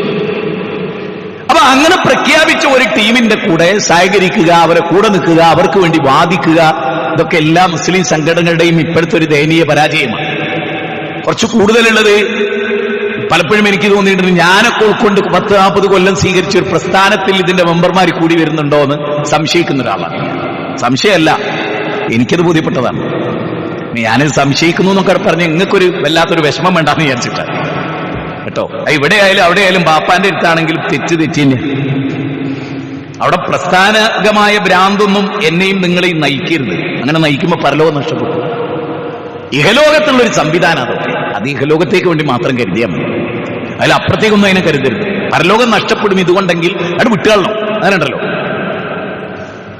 ചില വസ്തു നമുക്ക് അപകടമാവും തോന്നും. ഏതുപോലെ ലളിത ഉദാഹരണം വരക്ക. കൊമ്പസ്രാവിനെ പിടിക്കാൻ പോയി, ചാവ് പിടിച്ചു വലിച്ചിട്ട് വഞ്ചി മറിഞ്ഞ് വെള്ളത്തിൽ മുങ്ങി മരിച്ചു എന്നാണെങ്കിൽ ആ കൊമ്പനാട് വിട്ടുകൊടുക്കുക, പൊട്ടയും. കാരണം അതിന്റെ പിന്നാലെ പോരുത്. അത് എന്തും ഈ ദുനിയാവിൽ നമ്മൾ ഉപയോഗിക്കുന്ന ഏത് സംവിധാനവും നമുക്ക് പറ്റാത്തതാണെങ്കിൽ അപ്പം മാറ്റി വെച്ച് അതിന്റെ പേരിൽ പിന്നെ അതും കടിച്ചു പിടിച്ച്. കാരണം അതിന്റെ ജീവിതമല്ല. അക്കങ്ങൾക്ക് മനസ്സിലാവും. സ്വതന്ത്ര സമയത്ത് നിങ്ങൾ ചോദിക്കുക. ഇതിലൊരു അത്ഭുതകരമായ വാചകവും കൂടി. ഉത്തമമായ മാതൃക ഉണ്ട് എന്ന് പറഞ്ഞു. എന്നിട്ട് അള്ളാഹ് പറയണമെന്നറിയോ? ഇല്ലാ കൗല ഇബ്രാഹിം. ഇബ്രാഹിം നബിയുടെ ഈ വാക്കിൽ നിങ്ങൾക്കൊരു മാതൃകയില്ല. ഒരു നബിയെ ഉദ്ധരിച്ചിട്ട് അള്ളാഹ് പറയാണ് ഇതിൽ മാതൃക ഉണ്ട് എന്ന് പറയാം. അത് ഉഗ്രനായ മാതൃകയാണെന്ന് പറയാം. ആ മാതൃകയാണ് അതിൽ അനുധാവനം ചെയ്യേണ്ടതെന്ന് പറയാം. എന്നിട്ട് ആ ആയത്ത് അവസാനിക്കുന്നതിനോ ഇല്ലാ കൗല ഇബ്രാഹിം. ഇബ്രാഹിമിന്റെ ഈ വാക്കിൽ എന്താ? ബൗദ്ധൈവ വിശ്വാസിയായ ബാപ്പാക്ക് വേണ്ടി ഞാൻ പൊറുക്കലിനെ തേടാന്ന് പറഞ്ഞത് ശരിയല്ല. നമ്മളൊരു ബാപ്പ ശിർക്ക് ചെയ്തുകൊണ്ട് മരിച്ച ആ ബാപ്പാക്ക് വേണ്ടി പുറത്തു കൊടുക്കണേന്ന് നിസ്കരിക്കാൻ പാടില്ല എന്നർത്ഥം. അതൊക്കെ എത്ര ഗൗരവമായിട്ട് ഇനി പഠിപ്പിക്കപ്പെടുന്ന ഒരു കാലം വരും എനിക്കറിയില്ല. പച്ചക്ക് പറയാതെ നിങ്ങൾക്ക് അറിയാം എന്താ പറയുന്നത്. ബാപ്പയായാലും ഉമ്മയായാലും ഉമ്മ എന്നുള്ള ശബ്ദത്തിന്റെ പ്രശ്നമോ അച്ഛൻ എന്നുള്ള അമ്മ എന്നുള്ള ശബ്ദത്തിന്റെ പ്രശ്നമല്ല, ആശയത്തിന്റെ പ്രശ്നം. മനസ്സിലായിട്ടുണ്ടാവും എന്ന് വിചാരിക്കുന്നു. സൂചന മതിയല്ലോ. മാന്തി പൊളിക്കണില്ല, പൊളിക്കേണ്ടതാണ്. അച്ചട്ട് പൊളിക്കേണ്ടതാണ്. പൊളിച്ചാൽ മാത്രമേ ഇത് നന്നാവൂ. പൊളിക്കാതെ ഇങ്ങനെ തൊലിപ്പുറത്ത് ചികിത്സിച്ചാൽ അത് സാധനം നന്നാവില്ല. അത് പറ്റക്കേട്. ഈ മുസ്ലിം ഉമ്മത്ത് പറ്റക്കേട്. അതിന്റെ എല്ലാ ചിഹ്നങ്ങളും വെളിവാലോ. സൂക്ഷിച്ചോളി. കണ്ണടഞ്ഞ അവിടെ കൊണ്ട് തുടങ്ങും ജീവിതം. 100% വിശ്വസിച്ചോളി. കണ്ണടഞ്ഞ അവിടെ കൊണ്ട് ആരംഭിക്കും. നമ്മൾ വിചാരിക്കല കണ്ണടയുന്നതോടുകൂടി അയാൾ കഴിഞ്ഞ്. അയാൾ തുടങ്ങണം. അയാളില്ല എന്ന ശൂന്യത നമുക്ക് മാത്രമാണ്. അയാൾ ശൂന്യമായൊരു ലോകത്തേക്കല്ല പോണത്. അയാൾ 7 കാല് സ്റ്റെപ്പ് കഴിഞ്ഞാൽ വിചാരണയുടെ ലോകത്തേക്കാണ് പോകുന്നത്. അപ്പൊ അയാളെ സംബന്ധിച്ചിടത്തോളം സംഭവബഹുലമായ ഒരു റിസൾട്ട് വാങ്ങാൻ വേണ്ടിയിട്ട് അങ്ങനെയല്ല നമ്മള് മെഡിക്കൽ കൊടുത്തിട്ട് റിസൾട്ട് 3 ദിവസം കഴിഞ്ഞിട്ട് കിട്ടും എന്ന് പറഞ്ഞാൽ ആ കോണിപ്പടി ഇങ്ങനെ കയറുമ്പോൾ ഒരു ബേജാറുണ്ടാവില്ലേ? ഈ റിസൾട്ടിൽ ക്യാൻസർ ഉണ്ടാവോ, ഈ റിസൾട്ടിൽ മാരകം ഉണ്ടാവോ? അതാണ് ഇത്. ആ കോണിപ്പടി ഇങ്ങനെ 1, 2, 3 വെക്കുമ്പോൾ ഒരു മിടിപ്പില്ലേ? അതുപോലാണ് ഖബറില് മയ്യത്ത് കൊണ്ടുവച്ചൊരു 7 അടി ഇങ്ങോട്ട് വെക്കുമ്പോ അവിടെ വിചാരണ സ്റ്റാർട്ട് ചെയ്യുക. അവിടെ സംഭവബഹുല. ഇവിടെ അയാളായിട്ടുള്ള നമ്മുടെ ചിന്ത മാഞ്ഞു പോവുകയാണെങ്കിൽ അവിടെ അയാള് അത്രയും കാലം ജീവിച്ചതിന്റെ റിസൾട്ടിലേക്കുള്ള യാത്രയിലാണ്. ഒന്ന് ഗൗരവമായിട്ട് ആലോചിച്ചോട്ടെ. അവനാന് വേണ്ടി ഒറ്റക്ക് ഖബറിൽ പോയി കിടക്കും. ബാപ്പയും മക്കളൊക്കെ തിരിച്ചു പോരും. എല്ലാവരും മനസ്സിലാക്കുക. അത് ഞാൻ കഴിഞ്ഞ ദിവസം ഒരു മയ്യത്ത് പള്ളിക്കാട്ടിൽ ഇറക്കി വെക്കുമ്പോൾ ഓർത്താണ്. ആത്മഹത്യ ചെയ്താൽ ഞാൻ ഒരു പയ്യൻ മഹലിൽ ഒരു 21 വയസ്സുള്ള ചെക്ക്. ഒരു കാര്യമില്ലാതെ ഇന്നത്തെ മക്കൾക്ക് നമ്മൾ വെറുതെ ഒന്ന് നോക്കിയാൽ മതി. ആ മൊബൈൽ ഉപയോഗിക്കുന്ന വെറുതെ ഒന്ന് തുറപ്പിച്ച് നോക്കിയാൽ പറയൂ എന്നെ വാപ്പിക്ക് ഇഷ്ടമല്ലല്ലേ ഞാൻ മരിച്ചാള് എന്നാ പറയാ. ചെറിയ കുട്ടികൾ വരെ ഇപ്പൊ പറയുന്നത് അങ്ങനെ. അതൊക്കെ നമ്മൾ വേറെ സംസാരിക്കേണ്ട വിഷയങ്ങളാണ്. അപ്പൊ ഇവിടെ എന്താണ്? ഇബ്രാഹിം നബിയിൽ നിങ്ങൾക്ക് മാതൃകയല്ല. ഇബ്രാഹിം നബിയിൽ നിങ്ങൾക്ക് ഉത്തമ മാതൃക ഉണ്ട്. രണ്ടും ഒരായത്തിൽ. ഒരു ഭാഗത്ത് പറയുന്നത് ഉത്തമമായ മാതൃക ഉണ്ട്, വേറൊരു ഭാഗത്ത് പറയുന്നത് മാതൃകയല്ല. അതിന് കഴിയണം. നമ്മുടെ പ്രസ്ഥാനത്തിന്റെ ഒരാൾ ഒരു തെറ്റ് ചെയ്യുമ്പോൾ അയാൾ ആ പറഞ്ഞത് ശരിയാണ്, പറഞ്ഞത് ശരിയല്ല. അയാൾ ആ പറഞ്ഞത് ശരിയാണ്, ഇപ്പറഞ്ഞത് ശരിയാകാനുള്ള ഒരു സാധ്യത അങ്ങനെ വേണ്ട. അതത്ര ശരിയുള്ള ഏർപ്പാടാണ്. അതൊക്കെ അവനാന് സന്തോഷം നൽകും തൽക്കാലം എന്നല്ലാതെ ആത്യന്തിക സന്തോഷത്തിന്റെ മാനദണ്ഡം അതല്ല. അതുകൊണ്ട് പിന്നെ പറയുന്നത് എന്താ? ഞാൻ ആ ഭാഗം മാത്രം ഫോക്കസ് ചെയ്യാം. പിന്നെ പറയുന്നത് ഇങ്ങനെ അവർ നിലപാടെടുക്കാനുള്ള കാരണം എന്താ? ബൗദ്ധവിശ്വാസികളുടെ നിലപാടെടുക്കാനുള്ള കാരണം അവരിങ്ങനെ പ്രാർത്ഥിച്ചതായിരുന്നു. എന്താണ് ആ പ്രാർത്ഥന? റബ്ബന അലൈക തവക്കൽന. നോക്കൂ, അവരെന്താണ് പ്രാർത്ഥിച്ചുകൊണ്ടിരുന്നത്? വ ഇലൈക അനബ്ന വ ഇലൈക്കൽ മസീർ. അതായത് അവരുടെ പ്രാർത്ഥന എന്തായിരുന്നു? പടച്ചവനെ, ഞങ്ങൾ നിന്റെ മേൽ ഞങ്ങൾ ഭരമേൽപ്പിച്ചിരിക്കുന്നു, നിന്നിലേക്ക് ഞങ്ങൾ മടങ്ങുകയും ചെയ്തിരിക്കുന്നു, നിന്നിലേക്ക് തന്നെ ആയിരിക്കും ഞങ്ങളുടെ തിരിച്ചുവരവ്. ആയത്തിന്റെ തുടക്കത്തിൽ ഇബ്രാഹിം നബിയിൽ നിങ്ങൾക്ക് ഉത്തമ മാതൃക ഉണ്ട്.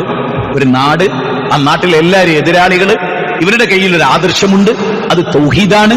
ആ തൗഹീദ് അവർ തുറന്നു പറയാണ്. ഈ മഹാഭൂരിപക്ഷത്തോട് തുറന്നു പറയാണ്. അപ്പൊ ഒരു ന്യൂനപക്ഷമാണ് ഈ വർത്താനം പറയുന്നത്. ഈ ന്യൂനപക്ഷത്തിന് നിലപാടുള്ളവരാണ്. ഈ നിലപാട് അവർ പറഞ്ഞു. എന്നിട്ട് അള്ളാഹു പറയാണ്, ഒരു കാര്യത്തിൽ ഇബ്രാഹിം നബി മാതൃകല്ല, അത് അദ്ദേഹത്തിന്റെ വാപ്പാക്ക് വേണ്ടി, ശിർക്ക് ചെയ്യുന്ന വാപ്പാക്ക് വേണ്ടി ഇസ്തിഗ്ഫാർ. സൂറത്ത് തൗബ 9-ാം അധ്യായം 113-ാമത്തെ വചനാണ്. ശിർക്കിലായി മരിക്കുന്ന വാപ്പാക്കും ഉമ്മാക്കും വേണ്ടി ഇസ്തിഗ്ഫാർ എടുക്കാൻ പാടില്ല. ബാപ്പ പള്ളിയിൽ പ്രസിഡന്റ് ആയിരിക്കും, ചിലപ്പോൾ ആചാരായിരിക്കും, പക്ഷെ മരീഷയെന്ന് വിളിച്ചിട്ടാ മരിക്കണത്, എങ്കിൽ പറ്റൂല, ആ മയ്യത്ത് നിസ്കരിക്കാൻ പറ്റില്ല. കാരണം മയ്യത്ത് നിസ്കാരം ഇസ്തിഗ്ഫാറിൻ്റെതാണ്, പറ്റില്ല. ബാപ്പാക്ക് ആ ബാപ്പാനെ കൊണ്ടുപോയി കബറടക്കുക എന്നല്ലാതെ മോനെ ഇബ്രാഹിം നബീന്റെ പാതയിലാണോ, മോനെ പാടില്ല. കാരണം അള്ളാഹ് ഇബ്രാഹിം നബീനെ കുറ്റപ്പെടുത്തി. ഇബ്രാഹിം നബീനെ അള്ളാഹ് വിമർശിച്ചിട്ടില്ലായിരുന്നെങ്കിൽ ഞാൻ നിങ്ങളോട് ഇത് പറയില്ല. കാരണം ഒരു ബാപ്പാന്റെ മയ്യത്ത് നിസ്കരിക്കരുതാ, ബാപ്പ ശിർക്ക് ചെയ്താൽ എന്ന് ഞാൻ പറയുമ്പോ ബാപ്പാരോടുള്ള സ്നേഹം വെച്ചിട്ട് മക്കൾക്ക് എന്നോട് വെറുപ്പൊന്നുമില്ലേ? എന്നോട് വെറുപ്പ് വന്നിട്ടുണ്ട്. അള്ളാഹ് ഇബ്രാഹിം നബീനോട് നിജാച്ച ഇത് ശരിയല്ല. ബാപ്പ ശിർക്കിലായി മരിച്ചു, പിന്നെ എങ്ങനെ ബാപ്പാക്ക് പൊറുക്കലിനെ തേടാന്ന് പറയാ? ശിർക്കുള്ള ബാപ്പാക്ക് വേണ്ടി പൊറുക്കലിനെ തേടാന്ന് പറയാൻ പറ്റില്ല. അതാണ് ഇസ്ലാമിന്റെ 9-ാം അധ്യായം 113 ആയത്ത് സെപ്പറേറ്റ് പഠിച്ചോളി എടുത്തിട്ട് പാടില്ല. അപ്പൊ അവിടെയൊക്കെ നമുക്ക് കൃത്യമായ, കാരണം ഇതിലെ പ്രശ്നം എത്രയേ ഉള്ളൂ, എന്തുകൊണ്ട് ഈ നിലപാട് സ്വീകരിച്ചു? എന്താ ഒരു പതകട് ചെയ്താല് ഇവിടെ എല്ലാവരും അതിന്റെ കൂടെ അല്ലേ? മുസ്ലിങ്ങൾ എന്നെ ബഹുഭൂരിപക്ഷം അതിന്റെ കൂടെ അല്ലേ എന്നൊക്കെയാണ് ചോദിക്കുന്നത്. ആ ചോദ്യം ശരിയല്ല എന്നാണ് ഞാൻ പറയുന്നത്. കാരണം ഇവരാരാണ്? ഈ നിലപാട് പറഞ്ഞ ആരാണ്? അവർക്ക് മരിച്ചിട്ട് പടച്ചോ, അത് നിങ്ങളോടൊരു വെറുപ്പില്ല. അവർക്ക് ശരിക്കും നിങ്ങളുടെ കൂടെ ജീവിക്കാനോ നിങ്ങളെ എതിർക്കാനോ ഒന്നും അവർ ആഗ്രഹിച്ചവരല്ല. പക്ഷെ അവരുടെ ജീവിതം വിചാരണ ചെയ്യപ്പെടുന്ന ഒരു ലോകത്ത് ചെല്ലുമ്പോൾ ഇത് വിഷയമാണ്. അതുകൊണ്ട് അവർ വേറിട്ട് നിന്നു. വേറിട്ട് നിന്ന് എന്തുകൊണ്ടാണ്? മരണാനന്തര ജീവിതത്തിൽ ഒരു വിചാരണ ഉണ്ട്, റബ്ബിലേക്ക് മടക്കപ്പെടും. ഈ ബോധ്യമാണ് മുസൽമാനെ നിലപാടെടുക്കാൻ തീരുമാനിക്കുന്നത്. മുസ്ലിങ്ങൾ എല്ലാവർക്കും ഈ ആയത്തിന്റെ ആശയം അറിയില്ല. ഒരു വലിയ സത്യമാണ്. ഞാൻ നിങ്ങളോട് വെറുതെ പറയുന്നത്. എനിക്ക് തോന്നുന്നു ഈ ആയത്തൊക്കെ ഏറ്റവും കൂടുതൽ ഉദ്ധരിച്ച ഒരാൾ ഞാനൊക്കെ. ഈ ആയത്ത് ഇത്ര തവണ ആവർത്തിച്ച എല്ലാ പ്രസംഗവും കേൾക്കുന്നുണ്ട്, എവിടെയും കാണാറ്. അല്ല, അപൂർവമായി ഉദ്ധരിക്കും. അത് ഈ തൗഹീദ് ലൈനിലുള്ളവർക്ക് മാത്രം ഉദ്ധരിക്കാൻ പറ്റിയ ആയത്തായി. ഇത് വേറൊരു ഉസ്താദിന്റെ ഒത്തിലൊന്നും നമുക്കിത് കേൾക്കാൻ പറ്റില്ല. കാരണം അവരുടെ മാനദണ്ഡം ഈ ആയത്തിനെതിരാണ്. അതുകൊണ്ട് അവർ പറയില്ല. ഒന്ന്, അള്ളാഹുലേക്ക് മടങ്ങിപ്പോകേണ്ടവരാണെന്നുള്ള ഉത്തമ ബോധ്യം അവർക്കില്ല. അതുകൊണ്ട് തന്നെ അവർക്ക് വിഷയം എന്തല്ല, ഇനി പറഞ്ഞു മനസ്സിലായി നിങ്ങൾക്ക്? റബ്ബിലേക്ക് മടങ്ങിപ്പോവും. അവിടെ അത് കൃത്യമായിട്ട് ചോദിക്കുന്നെങ്കിൽ അത് വളരെ കണിശായിട്ടല്ലേ നമ്മൾ ചെയ്യുക. ഹാൾ ടിക്കറ്റില് ആ നമ്മുടെ നമ്പർ, ഓരോരുത്തരുടെ നമ്പർ ഉണ്ട്, അത് എഴുതിയിട്ടില്ലെങ്കിൽ ആ പേപ്പറിൽ എത്ര വിജ്ഞാനം ഉണ്ടായൊരു കാര്യമുണ്ടോ? ആ പേപ്പർ പരിഗണിക്കപ്പെടില്ല. എങ്ങനെയാണ് ആളുകൾ അതൊക്കെ പഠിപ്പിച്ചു കൊടുക്കുന്നത്? നിങ്ങൾ ഈ അടുത്ത കാലത്ത് ആളുകൾ ചോദിക്കുന്നത്, സോഷ്യൽ മീഡിയ തീരെ കാണുന്നില്ലല്ലോ, യൂട്യൂബിലെ വിഷയങ്ങൾക്ക് ഖണ്ഡനം കാണുന്നില്ലല്ലോ, ഒരു മരവിപ്പാണ്. എന്തിനാ ഖണ്ഡിക്കുന്നത്? ഖണ്ഡിക്കാൻ നിന്ന ഒരു മിനിറ്റ് നാവ് താഴെ വെക്കാൻ നേരണ്ടോ? അത്ര ഖണ്ഡിക്കേണ്ട വിഷയമേ ഉള്ളൂ, അനുകൂലിക്കേണ്ട വിഷയമല്ല. ഇതൊക്കെ അനുകൂലിച്ചിട്ടല്ല മിണ്ടാത്തത്, ഏതിനൊക്കെ മിണ്ടണം. അത്ര ബോറാണ് നമ്മൾ. രണ്ടാമത്തെ ഖുർആനിക വചനം, അത് കുറെ കൂടെ ഗൗരവപ്പെട്ടൊരു സ്റ്റെപ്പിലേക്ക് നീങ്ങുന്നതാണ്. അത് എന്താണെന്നറിയോ നിങ്ങൾ? 4-ാം അധ്യായം 97, 98, 99. ഞാൻ പറഞ്ഞ ഈ ഖുർആന്റെ വചനത്തിന്റെ കണ്ടന്റ് മാത്രമാണ് പറയുന്നത്. ഇന്നല്ലദീന തവഫാഹുമുൽ മലായികത്തു ളാലിമി അൻഫുസഹും ഖാലു ഫീമ കുൻതും ഖാലു കുന്ന.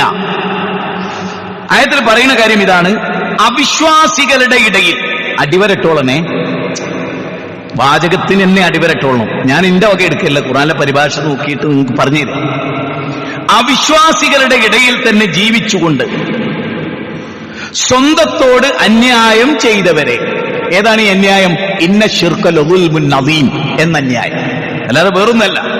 സ്വന്തം പള്ളക്ക് കത്തിയെടുത്ത് കുത്തിയതോ കുത്താറാത്തി നടത്തിയതിനെ പറ്റിയല്ല ഈ പറയുന്നത്. ഇന്ന ശിർക ലദുൽമുൻ അദീം, 31-ാം അധ്യായം 13-ാമത്തെ വചനം. സ്വന്തത്തോട് അന്യായം ചെയ്തവരെ മരിപ്പിക്കുമ്പോൾ, ഇത് ശരിക്കും ശ്രദ്ധിക്കണേ. നമ്മളൊരാൾ മരിച്ചു എന്ന് പറയണമെങ്കിൽ മലക്കുൽ മൗത്ത് വരണം. മലക്കുൽ മൗത്ത് വരാതെ ഒരാൾ മരിക്കില്ല. മലക്കുൽ മൗത്ത് തൊട്ടടുത്തിരുന്ന് അയാളോട് ചോദിക്കുന്ന ഒരു ചോദ്യം പിന്നെ ഖുർആൻ പറയുന്നത്. എന്താ ചോദിക്കണ അറിയോ? എന്താ ചോദിക്കുന്നത് വെച്ചാൽ, ഖാലു അലം തകുൻ അർളുല്ലാഹി, അല്ല, മലക്കുകൾ ചോദിക്കാണ്, അല്ല ഭൂമി വിശാലമായിരുന്നില്ലേ? ഫതുഹാജിറു ഫീഹാ, നിങ്ങൾക്ക് ഷിർക്കിൽ നിന്ന് തൗഹീദിലേക്ക്, എന്തൊരു പ്രയോഗമാണല്ലേ, ഷിർക്കിൽ നിന്ന് തൗഹീദിലേക്ക് നിങ്ങൾക്ക് ഹിജ്റ പോയിക്കൂടായിരുന്നോ? ഇവിടെ തന്നെ നിന്നാൽ ഷിർക്ക് ചെയ്യേണ്ടി വരും, എല്ലാ ഷിർക്കിന്റെ ആഘോഷത്തിൽ പങ്കെടുക്കേണ്ടി വരും. ഒരു സിനിമാ നടന്റെ മകൻ കഴിഞ്ഞ ദിവസം എനിക്കെതിരെ ഒരു വീഡിയോ ഇട്ട് കണ്ടപ്പം എനിക്ക് തോന്നിയൊരു കാര്യമാണ് ഞാൻ പറയുമ്പോൾ ആ മഹലിലെ ഞാൻ ആ മഹൽ പള്ളിയിൽ നിസ്കരിക്കും, അയാൾ എന്റെ തൊട്ടടുത്ത് നിസ്കരിച്ചിട്ടുണ്ട്. മാമുക്കോയ എന്ന് പറയുന്ന നടൻ. അദ്ദേഹത്തിന്റെ മകൻ എന്താ ഒരു 500 റുപ്യ ബിംബാരാധനക്ക് കൊടുത്താല് സാധു പഠിച്ചിട്ടില്ല, പഠിക്കാത്തതിന്റെ കുഴപ്പമാണ്. സിനിമ നടനായി അയാളെ മകനായി എന്നുള്ളത് കൊണ്ട് വിജ്ഞാനം ഉണ്ടാവില്ലല്ലോ. വിജ്ഞാനം സെപ്പറേറ്റ് വേറെ കിട്ടുന്ന കാര്യമാണ്. അത് കിട്ടാത്തതിന്റെ കുഴപ്പമാണ്. എന്താ ഒരു വിഗ്രഹാരാധനക്ക് 500 റുപ്യ കൊടുത്താല്? അതേ ചോദ്യങ്ങൾ ഒരു ചോദ്യത്തിൽ അവസാനിപ്പിക്കുന്നിടത്ത് നമുക്ക് പ്രശ്നം.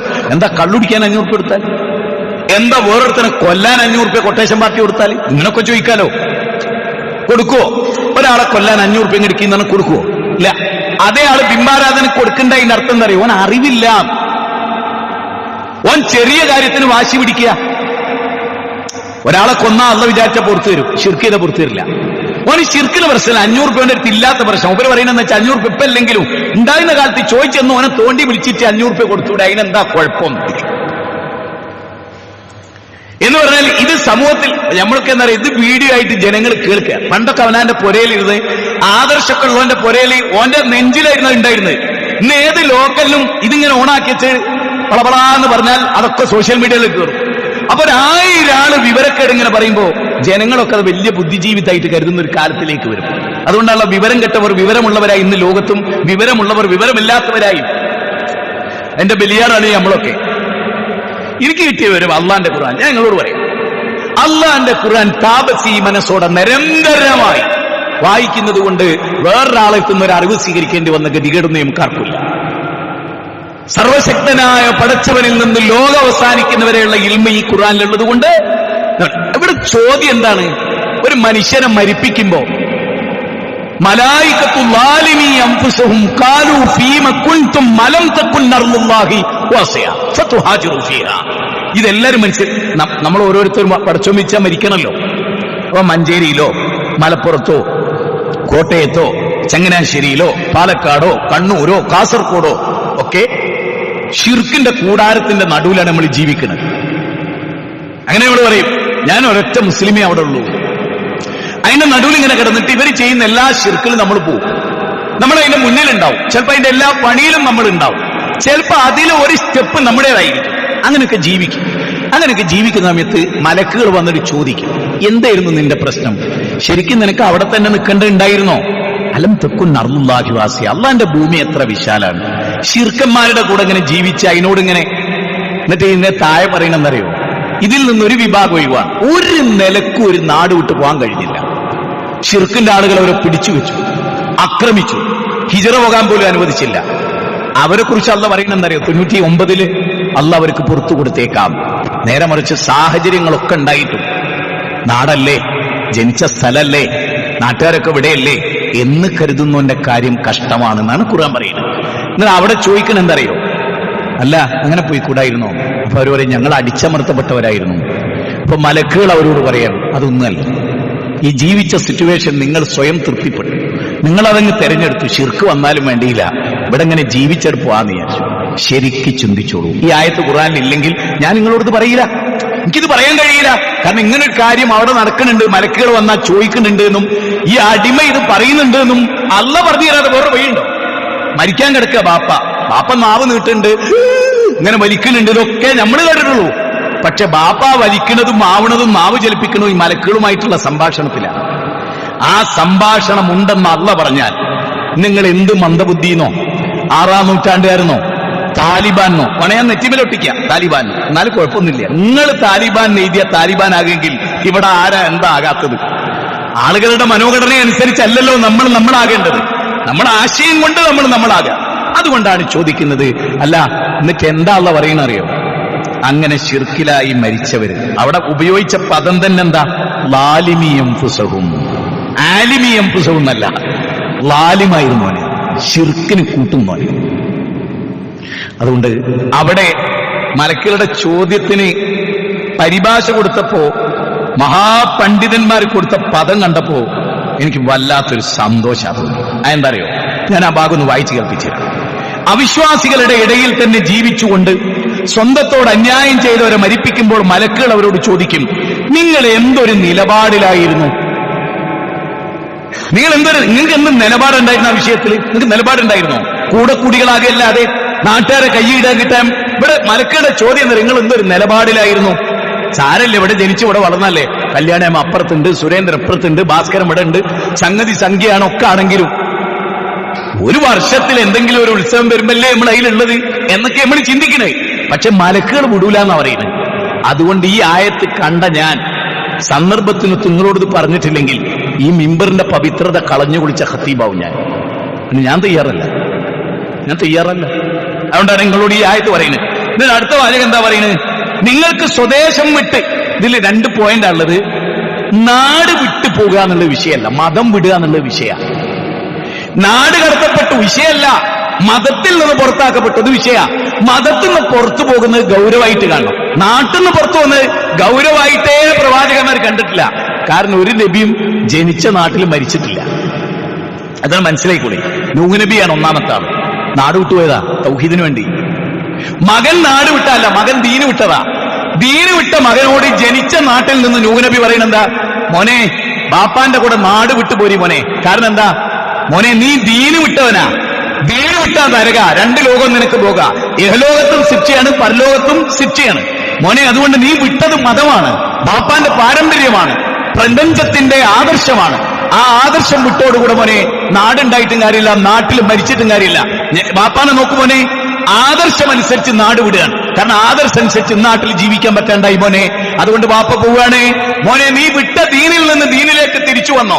ബാപ്പാന്റെ ഫിർഖത്തുന്നാജിയ എന്ന കപ്പലിൽ കയറിക്കോ. അതുകൊണ്ടാണ് ലോകത്ത് ഫിർഖത്തുന്നാജിയ എന്നുള്ള പേര് തന്നെ ലോകം ഉപയോഗിച്ചു. ഫിർഖത്തുന്നാജിയ നൂഹ് നബിന്റെ കപ്പലാ. അഹ്ലുസുന്നത്തി വൽ ജമാഅ പറയുന്ന കാര്യമാണ് ഞാൻ ഈ പറയുന്നത്. ആ കപ്പലിൽ കയറാൻ ആവശ്യപ്പെട്ടു. മോനെ, ജനിച്ച നാട് നമ്മൾ വിടുകയാണ്, പക്ഷേ ബാപ്പാന്റെ കയ്യിൽ ഒരു ആദർശമുണ്ട്. മോനെ, നിന്റെ കയ്യിൽ ഒരു ആദർശമല്ല, നീ ആദർശം വിട്ടവനാ. ഞാൻ ആദർശത്തിന് വേണ്ടി നാട് വിടുകയാണ്. ഭയങ്കര പോയിന്റ് ആട്ടോ. ഞാൻ 10 ദിവസം ചെയ്തിട്ട് എനിക്ക് ഒടുക്കല്ല. നാട് വിടുക എന്നുള്ള അല്ല ഒരു വിശ്വാസം. കാരണം മരണത്തിന് ശേഷമുള്ള ഒരു ജീവിത, യഥാർത്ഥ ജീവിതം. അവിടെ രക്ഷപ്പെടുന്ന നാട്ടിൽ തന്നെയായിരുന്നോ ജീവിച്ചതെന്ന് അല്ല ചോദിക്കൂല. ഇവിടെ ആവുമ്പോൾ നമ്മൾ നാട്, ഐ ഡി കാർഡ് ഉണ്ടോ, ആധാർ കാർഡ് ഉണ്ടോ നോക്കുന്നത് നാട്ടുകാരനാണോ എന്ന് അറിയാനാ. പരലോകത്ത് അല്ല ആധാർ കാർഡ് ഉണ്ടോ, ഐ ഡി കാർഡ് ഉണ്ടോ അലക്ക. അല്ലൊരു പത്താക്ക കാണിച്ചു തരും. ആ പത്താക്കയിൽ ലാ ഇലാഹ ഇല്ലല്ലാഹ് ഉണ്ട്. ആ ലാ ഇലാഹ ഇല്ലല്ലാഹയുടെ പത്താക്കയുള്ളവൻ അവിടെ രക്ഷപ്പെടും. അവിടെ അതാ കാർഡ്. കാർഡ് എന്ന് തന്നെയാ റസൂൽ പറഞ്ഞേ. ഇതേപോലെ ഐ ഡി കാർഡ് മുത്തുനബി ഉപയോഗിച്ച പതാ. അങ്ങനെ ഐ ഡി കാർഡ് അവിടെ ഉണ്ട്. ആ കാർഡ് ലാ ഇലാഹ ഇല്ലല്ലാഹ് എഴുതിയ കാർഡായിരിക്കും. അല്ലാണ്ട് എന്റെ ബാപ്പ എവിടെ ജനിച്ചതെന്നോ ഏത് പഞ്ചായത്തിലാണെന്നോ അള്ള ഉപയോഗിക്കില്ല. മനസ്സിലാവുണ്ടോ? മനസ്സിലായിട്ടില്ലെങ്കിൽ എന്നെ പിടിച്ചു വെച്ച് ചോദിക്കണം. എന്നെ പിടിച്ച് കള്ളക്കാക്ക നിങ്ങൾ പറഞ്ഞു, എനിക്ക് തൃപ്തിയായിട്ടില്ലെന്ന് പറഞ്ഞു. എനിക്ക് വിരോധമല്ല. എന്നെ അങ്ങനെ പിടിച്ചേക്കണമെന്ന് ആഗ്രഹിച്ച ഒരാളാ. പിടിച്ചുവെച്ചാൽ മാത്രം ഒരു വെട്ടിക്കൊല്ലുമോ? അതിനൊരു ഷഹീദിന്റെ കൂലിയും കിട്ടും. ന്യായം സത്യമായി പറയാൻ ആളുകളുടെ എണ്ണം കുറഞ്ഞുകൊണ്ടേയിരിക്കും. അടുത്തതെന്നറിയോ? അത് അതിശയത്തോടുകൂടി കാണേണ്ടതാ. അല്ലാഹു സുബ്ഹാനഹു വ തആല 39-ാം അധ്യായം 10-ാമത്തെ വചനത്തിൽ ചോദിക്കണം എന്തറിയോ? അടുത്ത വാചകമാണേ.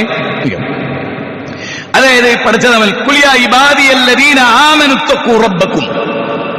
അല്ലാഹു സുബ്ഹാനഹു വ തആല പറയുന്നത്, വിശ്വസിച്ചവരായ എന്റെ ദാസന്മാരെ നിങ്ങൾ അല്ലാഹുവിനെ സൂക്ഷിക്കുക. സൂക്ഷിക്കേണ്ട പോലെ നിങ്ങൾ സൂക്ഷിക്കുക. ഐഹിക ജീവിതത്തിൽ നന്മയാണ് നിങ്ങൾ പ്രവർത്തിക്കേണ്ടത്. എന്നിട്ട് അടുത്ത വാചകം എന്തറിയോ? അള്ളാന്റെ ഭൂമി വിശാലമാണ്.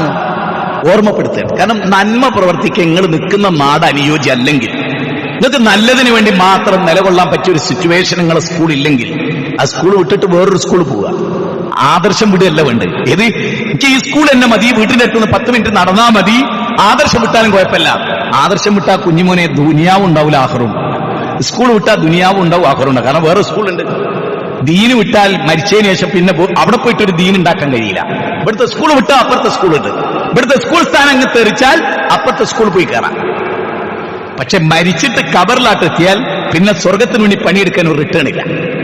പോയിന്റ് മനസ്സിലായി? ഇത് മാത്രം അന്നത്തെ എന്റെ പോയിന്റ്. മതം വിടുമ്പോ സൂക്ഷിച്ചോളി എന്നുള്ളത് മാത്രം അന്നത്തെ പോയിന്റ്. പാർട്ടിനെ മുറുക്കി പിടിക്കുമ്പോൾ നഷ്ടപ്പെടുന്നത് മത. പാർട്ടിനെ 16 മൈൽ അപ്പുറത്തേക്ക് പുറങ്കാലോട് ചവിട്ടി അവിടെ മാറ്റുമ്പോൾ വിശ്വാസി രക്ഷപ്പെടും. കേരളത്തിൽ ഞാൻ വിചാരിച്ചിരുന്നത് കേരളത്തിലെ മനുഷ്യന്മാർക്ക് ബുദ്ധിയും കഥയുണ്ട്. എനിക്ക് വിശ്വാസമല്ലോ. എനിക്ക് നഷ്ടപ്പെട്ടൊരു 10 അല്ലേ, അതെനിക്ക് നഷ്ടപ്പെട്ടൊരു 10 അല്ലേ. എന്തുകൊണ്ടാണ് നിങ്ങൾക്ക് നഷ്ടപ്പെട്ടെന്ന് എന്നോട് സ്വകാര്യം ചോദിക്കുക. അല്ലെങ്കിൽ നിങ്ങൾക്ക് വിവാദം ഉണ്ടായെന്ന് പറയാം. പക്ഷെ ഞാൻ എന്റെ നാവുകൊണ്ട് പറയണ്ടേ അവിടെ. അപ്പൊ അല്ലാഹു സുബ്ഹാനഹു വ തആല പറയണെന്നറിയോ? ഇതിൽ ഒരു പോയിന്റ് കൂടെ ശ്രദ്ധിച്ചോ.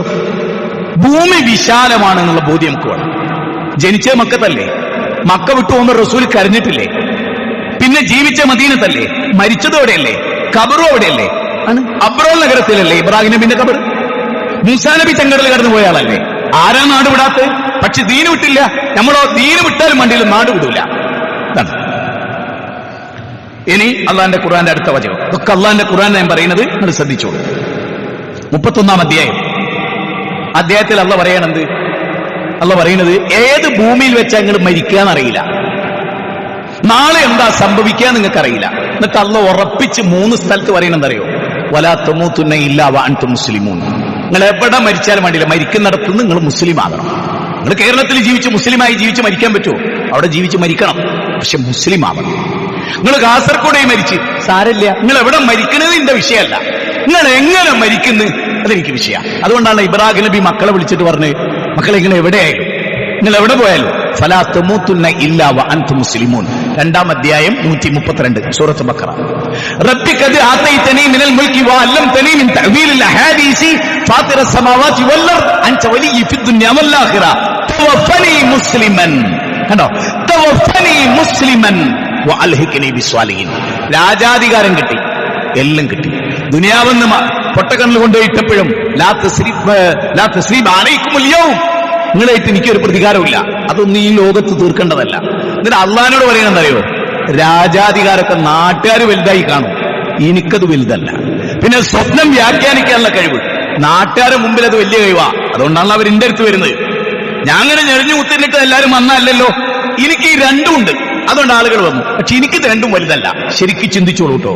മറിച്ച് അദ്ദേഹം പറയുന്നത് അറിയും, പഠിച്ചവന് മരിക്കുമ്പോൾ മുസ്ലിം ആക്കി മരിപ്പിക്കണേ. സാലിഹ്യങ്ങളുടെ ഇതാണ് ജീവിത ലക്ഷ്യം. അതുകൊണ്ട് നമ്മളിവിടെ ഒരു സൂംബയായാലും എന്ത് വിഷയം വരുമ്പോൾ നമ്മളതിനെ വിലയിരുത്തുന്നത് ഈ മാനദണ്ഡത്തിലാണ്. അതുകൊണ്ടാണ് നമ്മൾ പ്രതിക്കൂട്ടിൽ നിർത്തപ്പെടുന്നത്.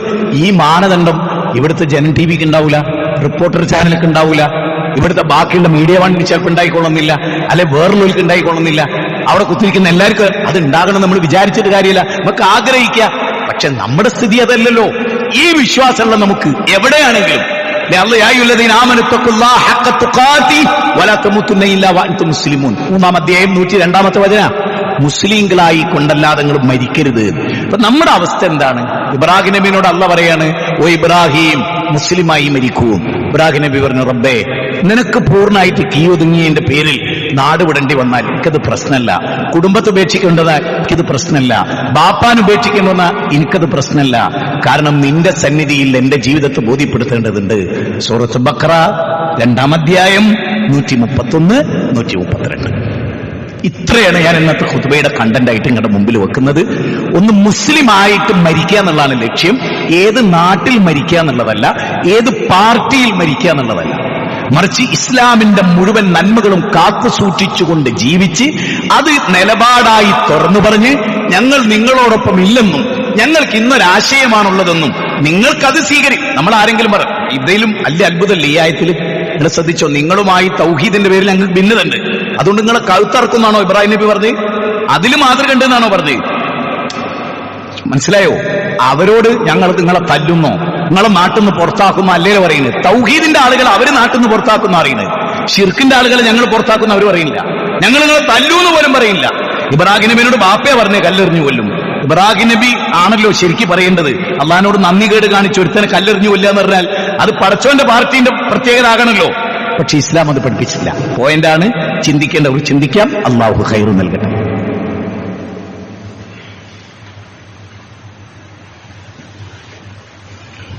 അൽഹംദുലില്ലാഹി റബ്ബിൽ ആലമീൻ വസ്സലാത്തു വസ്സലാം അലാ റസൂലിഹിൽ അമീൻ വഅലാ ആലിഹി വസ്സഹ്ബിഹി അജ്മഈൻ.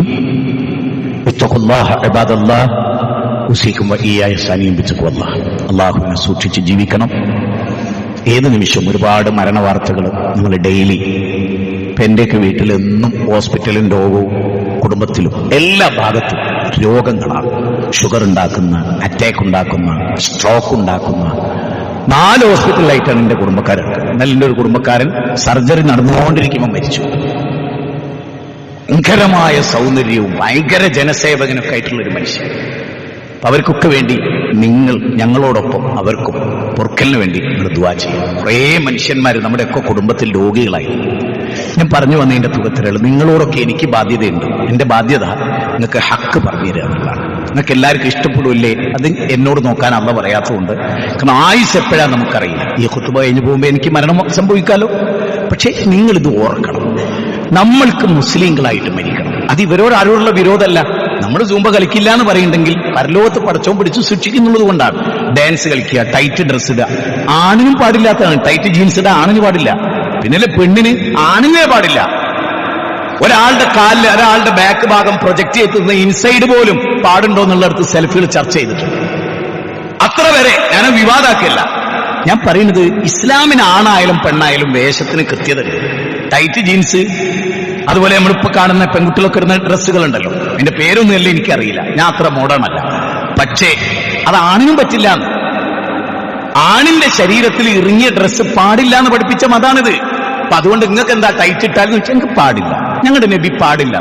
ഞങ്ങൾ മുസ്ലിങ്ങളെ ഞങ്ങളുടെ ഇവിടെ ജീവിച്ചോട്ടെ, ഞങ്ങളുടെ ഭരണഘടന ഞങ്ങൾക്ക് ഇസ്ലാമായി ജീവിക്കാൻ ആർട്ടിക്കിൾ 25 അവകാശം നൽകി. ദയവ് ചെയ്ത് ഉപദ്രവിക്കരുത്, എങ്കിലേ പരലോകത്ത് രക്ഷപ്പെടും. എല്ലാത്തിനും തർക്കിക്കാൻ പോയാൽ ആ തർക്കം മാത്രം മതി നമ്മളെ നശിപ്പിക്കാൻ. എല്ലാറ്റിലും തർക്കിക്കണ്ട. പിന്നെ മിമ്പറിന്റെ ചൂട്ടിൽ നിങ്ങൾ നിർബന്ധമായി ഞാൻ പറയുന്ന അപ്പം നിങ്ങൾ മറുപടി പറയില്ല എന്ന് എനിക്ക് ഉറപ്പുള്ളതുകൊണ്ടല്ലേ ഇപ്പൊ ഞാൻ ഇതൊക്കെ പറയുന്നത്. നിങ്ങൾ അപ്പം മറുപടി പറയുമെങ്കിൽ ഇതിങ്ങനെ നിന്നുപോകുമല്ലോ. നിങ്ങൾക്ക് മറുപടി പറയട്ടെ ജുമയ്ക്കേശം. അൽഹംദുലില്ലാ, ഞാൻ എനിക്ക് വലിയ ഇഷ്ടമുള്ള ആളാണ്. അതുകൊണ്ട് എനിക്കതിന് ഒരു പേടിയും ബേജാറും. ഈ ഉമ്മത്ത് എവിടെ എത്തി, ഇതെങ്ങനെ അവസാനിക്കും പറയുന്നു. അതുകൊണ്ട് ദയവ് ചെയ്ത് അള്ളാഹിനോർക്കുക, നമ്മളൊരു മുസ്ലിമാന്ന് നോക്കുക, നമുക്ക് നിലപാടുണ്ടോ നോക്കുക. എല്ലാവർക്കും പറ്റുന്നത് നമുക്ക് പറ്റില്ല. അദ്ദുനിയ സിജുനുൽ മുഅ്മിൻ വജന്നത്തുൽ കാഫിർ. സത്യനിഷേധിക്ക് സ്വർഗം പോലെയാണ് ദുനിയാവ്, നമുക്ക് ജയിൽ പോലെയാണ്. അങ്ങനെ ജയിലിനൊരു ബൗണ്ടറി ഉണ്ട്, ആ ബൗണ്ടറി ഉണ്ട് നമുക്ക്. നിലപാടിന്റെ ഒരു ബൗണ്ടറി ഉണ്ട് നമുക്ക്, ആ ബൗണ്ടറി നമ്മൾ ലംഘിക്കുന്നു. പടച്ചോൻ നമ്മളെ ഖൈർ നൽകട്ടെ. നമ്മുടെ പള്ളിയുടെ പരിപാലനവുമായി ബന്ധപ്പെട്ട് മനസ്സ് തട്ടി എന്നും പറഞ്ഞ് മുഷിപ്പിക്കുന്നല്ല. ആഴ്ചയിലെ 7 ദിവസം ആവർത്തിച്ചു വരുമ്പോൾ ഒരു ദിവസം ഒരു മാസത്തിൽ 4 തവണയല്ലേ നമ്മളിത് കേൾക്കുന്നുള്ളൂ. പള്ളിക്ക് കൊടുക്കണേ.